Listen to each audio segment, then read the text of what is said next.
इस वीडियो में हम लोग बात करने वाले हैं कि अगर आप बैकएंड एप्लीकेशन डेवलप कर रहे हो, बैकएंड में कोडिंग कर रहे हो, फुल स्टैक पूरा आपका स्टैक है जिसमें आपको बैकएंड का काम मिला है, चाहे अपना खुद का काम हो, चाहे आप किसी कंपनी का काम कर रहे हो, तो आप अपने कोड को कैसे ऑर्गेनाइज करोगे और ऑर्गेनाइज करना कोड कितना ज़्यादा इंपॉर्टेंट है, उन सारे फैक्टर्स पे हम लोग बात करने वाले हैं। साथ ही साथ में वो कौन कौन से तरीके हो सकते हैं जिसको यूज़ करके हम अपने कोड को ऑर्गेनाइज कर सकते हैं। तरीके का मतलब आप कौन से टेक्निक्स को फॉलो कर सकते हो या आप किस तरीके से अपने कोड को ऑर्गेनाइज करो जिससे आपको अच्छा आउटपुट मिले। लेकिन हाँ, रीज़न बहुत ज़्यादा इंपॉर्टेंट है कि क्यों आपको अपने कोड को अच्छा अच्छा ऑर्गेनाइजेशन करना चाहिए, जिससे आप अपने कोड को ज़्यादा लॉन्ग टर्म तक मेंटेन कर सको और बहुत सारे फीचर्स आप यूज़ कर सको। अगर आप अपने कोड को अच्छा मेंटेन करते हो तो बहुत सारी चीज़ें आपको मिलने वाली है, फ़ायदे में मिलने वाली है। चलिए भाई, वीडियो को स्टार्ट करते हैं और हम लोग समझते हैं पहले क्यों हमें कोड को ऑर्गेनाइज अच्छे से करना चाहिए। उसके बाद भाई तरीके कौन कौन से हैं वो तो बात की बात है, और हम लोग प्रैक्टिकल प्रोजेक्ट को यूज़ करके देखेंगे कि भाई एक प्रोजेक्ट है उसमें कैसे हम कोड को ऑर्गेनाइज कर सकते हैं। चलो भाई, वीडियो को स्टार्ट करते हैं और आपको क्या करना है, बस वीडियो को लाइक करना है, चैनल को सब्सक्राइब करना है। और हाँ, इस वीडियो का लाइक एम रखते हैं 1000 लाइक और कमेंट एम रखते हैं 100 कमेंट। फटाफट कंप्लीट करें जिससे हम ऐसी वीडियोस आपके लिए ला पाएं। ठीक है, चलो भाई वीडियो को स्टार्ट करते हैं। चलो भाई आगे यहाँ पे, और सबसे पहले हम देखते हैं कि एक्चुअली रीज़न क्या है, क्यों हमें बेस्ट प्रैक्टिसेस फॉलो करनी चाहिए कोड को ऑर्गेनाइज करने के लिए। क्योंकि अगर हम कोड को अच्छे से ऑर्गेनाइज करेंगे तो भाई हमारा बहुत ज़्यादा फायदे होने वाला है। तो वही रीज़न हम एक एक करके समझते हैं।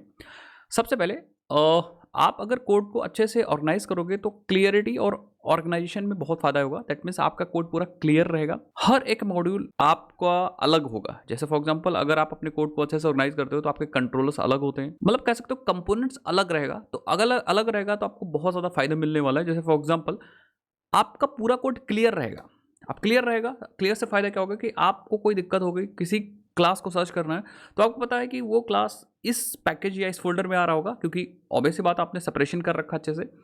तो कहने का मतलब आपका पूरा पूरा कोड बेस क्लियर है। उसे आपका कोई नया मेंबर आ जाए टीम में, वो भी कोड को अच्छे समझ पाएगा, आप भी कोड को अच्छे समझ पाओगे। और अगर कोई डीबग आ गई, नया फीचर ऐड करना होगा तो बहुत आसानी से कर सकोगे। दैट मीन्स आपके पास और समय मिल जाएगा कोड बेस को, मतलब काफ़ी समय मिल जाएगा कि आप लॉन्ग टर्म तक कोड बेस को अच्छे से मेंटेन कर सको। तो clarity is more important than, अगर आप बेसिकली कोड को अच्छे से ऑर्गेनाइज करोगे तो मॉडलिटी भी आएगी आपके कोड बेस में। दैट मीन्स आपके कोड मॉड्यूल वाइज अलग होंगे, कंपोनेंट्स अलग अलग कंपोनेंट्स होंगे। दैट मीन्स मॉड्यूलरिटी आपके पूरे प्रोजेक्ट में आ जाएगी। और मॉड्यूलरिटी का फायदा होता है कि हर एक मॉड्यूल अलग होगा, इंडिपेंडेंट तो नहीं कह सकते बट हाँ क्लियर सेपरेशन ऑफ कंसर्न वहाँ पे हो जाएगा कि भाई कंट्रोलर अलग है, सर्विसेज अलग हैं, जो बिजनेस लॉजिक है वो अलग हैं।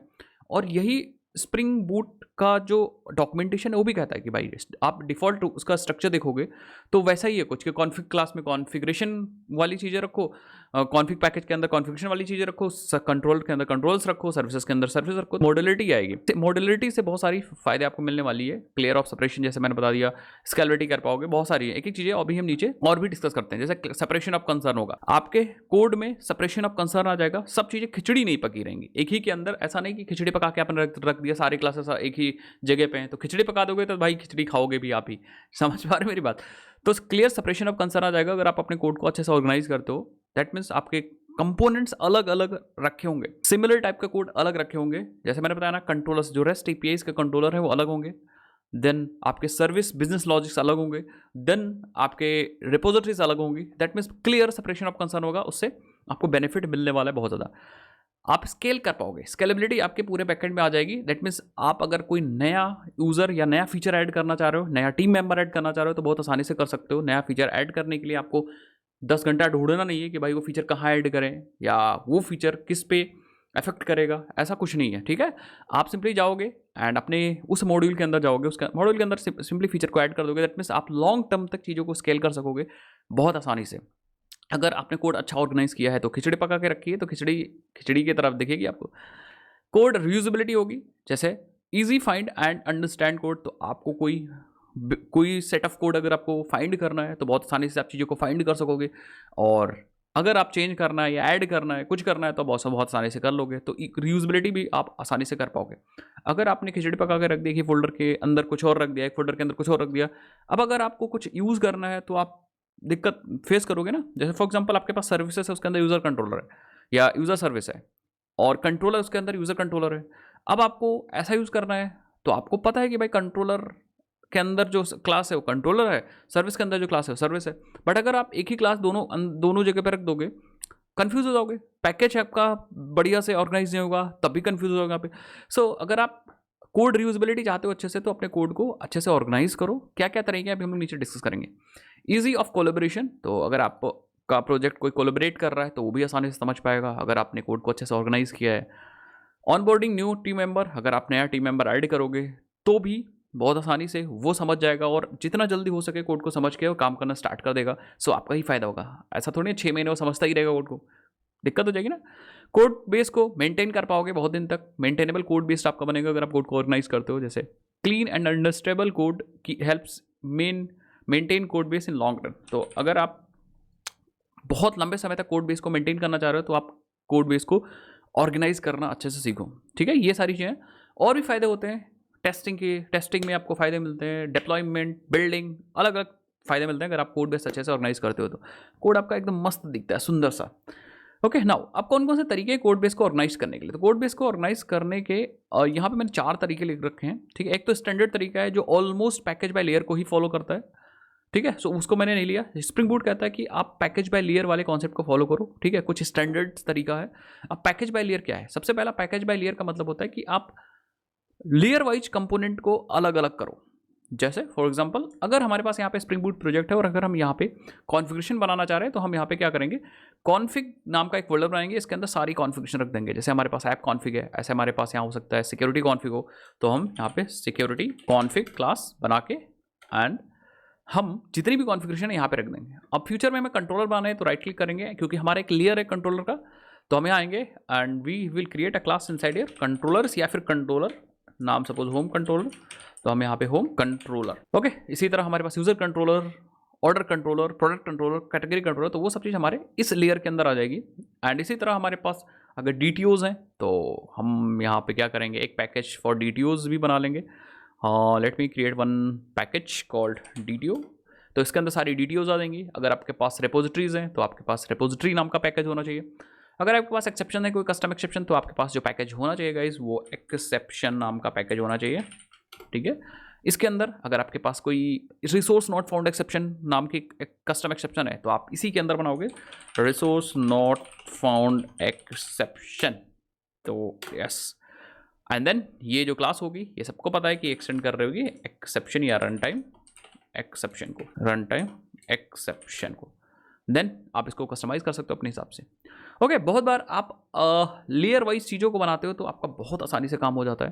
जैसे सर्विसेज के लिए हमने सर्विसेज पैकेज बना रखा है, रेपोजिटरीज के लिए रेपोजिटरीज पैकेज बना रखा है, एंड एक्सेप्शन के लिए सारी एक्सेप्शन यहाँ आएंगी, एंटिटी सारी यहाँ आएंगी, DTO सारे यहाँ आएंगे, कंट्रोलर सारे यहाँ आएंगे, कॉन्फ़िगरेशन सारी यहाँ आएंगी। लेट सपोज आपके पास कोई हेल्पर क्लासेस चाहिए तो आपके पास एक पैकेज होना चाहिए हेल्पर का, तो हेल्पर्स जितने होंगे सारे यहाँ पे आएंगे। हेल्पर्स को आप यूटिल्स भी बोल सकते हो, तो आप यूटिल नाम से एक पैकेज बना सकते हो, या हेल्पर मैंने बना दिया, ठीक है, आप समझ गए होंगे मेरी बात, या फिर आप यूटिल भी पैकेज बना सकते हो यहाँ पे। तो इसको बोलते हैं पैकेज बाय लेयर। आपने कह सकते हो रोल या कह सकते हो लेयर को लिया और उसको सारे फीचर्स लेयर वाइज पैकेजिंग कर दी, मतलब अपने मेन पैकेज के अंदर कंट्रोल्स अलग बना दिए, सर्विसेज अलग बना दी, रेपोजिटरी अलग बना दी, DTOs अलग बना दिए, DAOs अलग बना दिए, ठीक है, package wise, package by layer. I think आप समझ पा रहे हो मैं क्या कहने की कोशिश कर रहा हूँ। Package by layer means what? Package by layer means कि हम लोग अपने कोड को टेक्निकल रोल के अकॉर्डिंग ऑर्गेनाइज करेंगे। जैसे for example controller, services and repositories by technical role, group the classes by their technical role, ठीक है, group the classes by technical role, technical role. अब रोल जैसे फॉर एग्जांपल हमारे पास controller हैं, सर्विसेज हैं, रिपोजिटरीज हैं, तो इसको नीचे कर देते हैं, रिपोजिटरीज हैं, तो यहाँ से नीचे मार देते हैं, यस। अब जैसा मैंने आपको प्रैक्टिकल एग्जांपल है समझाया। नाउ एक और तरीका है जो कहता है कि हम पैकेज बाय फीचर भी अपने कोड को ऑर्गेनाइज कर सकते हैं। Package by feature means what? Package by feature means हमारे पास कोई फीचर है, जैसे हमारे पास एक कन्वर्सेशन नाम का फीचर है, तो हम क्या कर सकते हैं, हम अपने कोड को पैकेज बाय फीचर, अपने फीचर वाइज पैकेज या फीचर वाइज कोड को ऑर्गेनाइज कर सकते हैं। जैसे फॉर एग्जांपल हमारे पास मैंने बताया ना कि अगर हमारे पास कन्वर्सेशन नाम का एक फीचर है, कन्वर्सेशन, तो हम क्या कर सकते हैं, हम एक मेन फोल्डर बना सकते हैं अपने मेन के अंदर। यहाँ पे हम एक ये सब नहीं करेंगे, फिर हम क्या करेंगे, यहाँ पे एक पैकेज बनाएंगे जिसका नाम होगा कन्वर्सेशंस, ठीक है। एंड देन इस कन्वर्सेशन के अंदर हम चाहे तो इसके अंदर सारी क्लास एक जगह रख दें, बट फिर भी हम ऑर्गेनाइजेशन नहीं कर पाएंगे। तो हम क्या कर सकते हैं, इसके अंदर हम कंट्रोलर इसका खुद का बना सकते हैं, एंड हम बना सकते हैं यहाँ कन्वर्सेशन या home conversation controller. Okay, so I think हमने गड़बड़ कर दिया। हमें क्लास बनानी चाहिए कन्वर्सेशन के अंदर। So let me create one class here, home conversation and इसके अंदर भी मैं कंट्रोलर यूज़ करूँगा। एग्जैक्टली, ठीक है। सो हमारे पास यहाँ पे कन्वर्सेशन है, उसके अंदर कंट्रोलर है। देन अगर हमें यहाँ पे एक सर्विस क्रिएट करनी होगी तो हम क्या करेंगे, let me create one service. तो हम क्या करेंगे, एक पैकेज बनाएंगे सर्विसेज का या सर्विस का, जो कि मेन पैकेज के कन्वर्सेशन के अंदर होगा। एंड देन यहाँ पे सपोज हमें यहाँ पे कन्वर्सेशन सर्विस बनानी है, तो यहाँ पे कन्वर्सेशन सर्विस। इसी तरह इंटरफेस, लूज कपलिंग के लिए इंटरफेस यूज़ कर सकते हैं for the more best practices, और भी बेस्ट प्रैक्टिसेस के लिए। अब हम कन्वर्सेशन एक फीचर है, फीचर वाइज अपने कोड को ऑर्गेनाइज कर रहे हैं। इससे और फायदा होगा, जैसे फॉर एग्जांपल बड़े प्रोजेक्ट्स में आप ये देखोगे, ठीक है, जैसे फॉर एग्जांपल आप फीचर वाइज कोई कोड इंप्लीमेंट करना चाह रहे हो, कोड ऐड करना चाह रहे हो, तो हमको पता भाई कन्वर्सेशन से रिलेटेड काम है, तो हम कन्वर्सेशन के अंदर जाके देन कंट्रोलर सर्विस है क्या है उसको हम लोग सर्च करेंगे, यूज़ करेंगे, ठीक है। तो हम लॉग इन फीचर है, या सपोज हमारे पास यूज़र फीचर है, तो हम यूज़र बाय काम कर सकते हैं, ठीक है। यूज़र भी यूज़ कर सकते हैं काम करने के लिए। जैसे हमारे पास ऑर्डर है, कार्ड है, तो यहाँ पे हम क्या कर सकते हैं, ऑर्डर नाम का एक फीचर बना सकते हैं, yes package, and then order से रिलेटेड ऑर्डर से संबंधित जितनी कंट्रोलर एंड सर्विसेज वो हम इसके अंदर डाल देंगे। ऐसे हमारे पास अगर हम ई कॉमर्स में हैं, अगर हम यहाँ पे कार्ड से रिलेटेड काम कर रहे हैं, सो हम यहाँ पे कार्ड वाला पैकेज अलग बना देंगे। एंड नाउ अब जितनी भी कार्ड से संबंधित जितनी भी चीज़ें होंगी उसके अंदर आ जाएंगी। सो हम क्या कर रहे हैं, अब हम लोग यूज़ कर रहे हैं, यूटिलाइज कर रहे हैं पैकेज बाय फीचर का काम। पैकेज बाय फीचर मतलब हम फीचर वाइज पैकेजिंग कर रहे हैं, फीचर वाइज अपने कंपोनेंट्स को ऑर्गेनाइज कर रहे हैं। तो ये वाला तरीका भी यूज़ कर सकते हो। बहुत बार आपको देखने को मिलेगा कि भैया हमने लॉगिन बनाया, लॉगिन फीचर, देन उसके अंदर क्या क्या होने वाला है, ठीक है, कंट्रोल लॉगिन वाले लॉगिन के अंदर है, फिर उसके बाद जैसे ऑर्डर है तो ऑर्डर वाले सारा काम ऑर्डर के अंदर हो रहा है, ठीक है। So this is actually a feature. तो इसमें हम फीचर पहले अपना मेन पैकेज होगा, देन मेन पैकेज के अंदर हमारे फीचर होंगे, फीचर 1, देन उसके हमारे कंट्रोलर सर्विसेस डाउस या DTOs, ठीक है, ये सब होंगे। एंड देन हमारा आ जाएगा फीचर, ठीक है, फीचर 2, एंड देन फीचर 2 के सर्विसेज वगैरह आ जाएंगे हमारे पास, controller services, DTOs, exceptions. Now एक और तरीका है अपने कोड को ऑर्गेनाइज करने का, बट इतने से आपका ऑलमोस्ट काम हो जाता है। ये स्टैंडर्ड तरीके हैं जो मैं बता रहा हूँ। एक तरीका है डोमेन ड्रिवन डिज़ाइन, मतलब आप क्या कर सकते हो, अपने पूरे प्रोजेक्ट के अंदर डोमेन्स डिफाइन कर सकते हो, डोमेन 1, ठीक है, एंड देन डोमेन 1 के अंदर आप अपने कंट्रोलर्स को रख सकते हो, ठीक है, कंट्रोलर्स को रख सकते हो। जैसे फॉर एग्जांपल हमारा डोमेन है यूज़र, तो हम डोमेन 1 के अंदर अपने कंट्रोलर्स रख सकते हैं, अपने DTOs रख सकते हैं, ठीक है, अपने एक्सेप्शंस वगैरह रख सकते हैं। एंड डोमेन 2 आ जाएगा, जैसे for example I think domain के अंदर आपके यूज़र्स आएंगे, लेट्स सी, यहाँ पे यूज़र्स हैं, देन हमारे ये यूज़र डोमेन के अंदर आएगा। इस डोमेन के अंदर बहुत सारे यूज़र आ सकते हैं या बहुत सारे फीचर्स आ सकते हैं। जैसे मैं आपको बताऊं, ऑर्डर है तो ये इसी डोमेन में आएगा, डोमेन 1 ऑर्डर, उसके कंट्रोलर्स, उसके DTOs, ठीक है।